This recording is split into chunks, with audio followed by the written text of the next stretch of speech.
देखिए बड़ी सीधी सी बात है। आपने क्या कहा, करें? देखिए बड़ी सीधी क्या सी करें? मोदी जी को उठा करके पटक दें? ये कोई बात थोड़ी होता है। आप लोकतांत्रिक प्रक्रिया को देखिए ना। हम ये कह रहे हैं भाई चुनाव में पटखनी देनी चाहिए। अगर आप ये चाहते हैं कि आप सत्ता में आए और लोकतंत्र को आजाद कराएं, क्योंकि आपके हिसाब से वो नहीं ये सब बेड़ियों में है। मैं कह रहा हूं कि लोकतांत्रिक संस्थाएं पिछले कुछ सालों में, कुछ दशकों में कमजोर हुई है। बात तो सही है।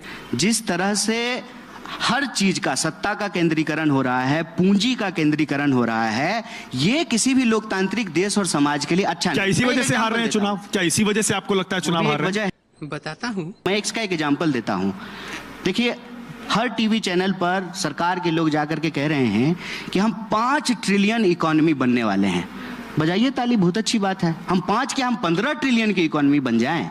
लेकिन फिर ऐसा कैसे हो रहा है कि 5 ट्रिलियन इकोनॉमी वाले देश में 80 करोड़ लोगों को 5 किलो अनाज लेकर के खुश रहना पड़ रहा है? यही नहीं, अभी और सुनिए।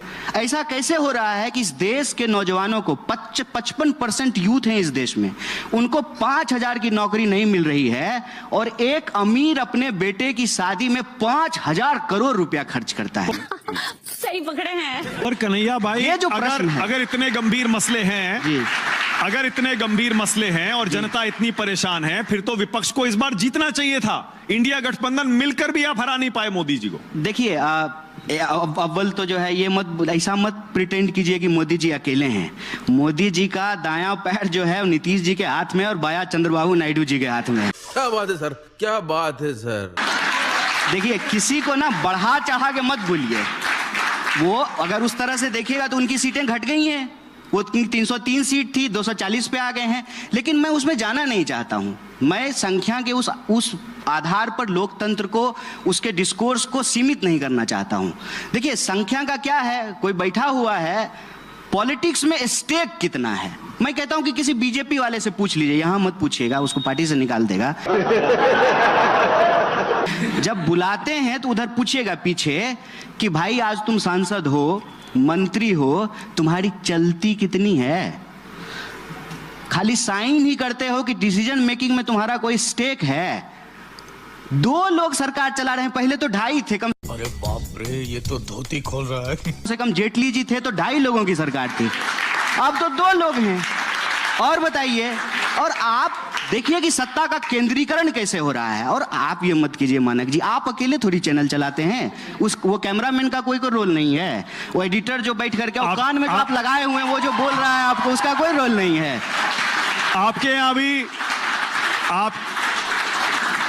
यहाँ भी पार्टी 1-2 ही लोग चलाते हैं। नहीं, बिल्कुल राहुल नहीं। गांधी की चलती है? बिल्कुल नहीं है। क्या बात करते हैं आप, मुझे पूछिए। सिर्फ राहुल गांधी की चलती है? बिल्कुल ऐसा नहीं है, यही तो मैं कह रहा हूं। ये ऐसा नहीं है। आप हमसे पूछिए कोई ऐसी बात जो बीजेपी का नेता जवाब नहीं दे सकता है। पूछिए कोई ऐसा प्रश्न। आप बोल। हम यहाँ आपके सामने खुले होकर के जो उस पर पोजीशन लेंगे। आप पूछिए कि इमरजेंसी सही हुआ कि गलत हुआ। कांग्रेस में हम प्रश्न बता देते हैं। पूछिए कि इमरजेंसी सही था कि गलत। पूछिए, बोलिए, बताइए। गलत था।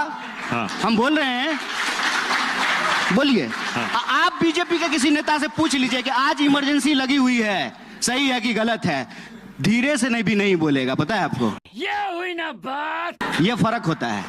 अच्छा, राहुल की नहीं चलती है तो किसकी चलती है? उनकी भी चलती है, सबकी चलती है। कांग्रेस पार्टी किसी एक व्यक्ति की पार्टी थोड़ी है। कांग्रेस पार्टी हजारों करोड़ों कार्यकर्ताओं की पार्टी है, सबकी चलती है। एक बात बता देते हैं, हाँ। कांग्रेस पार्टी में राहुल जी का विरोध करके भी आप कांग्रेस में रह सकते हैं। बीजेपी में आप मोदी जी का विरोध करके बीजेपी में नहीं रह सकते हैं, इस बात को याद रखिएगा।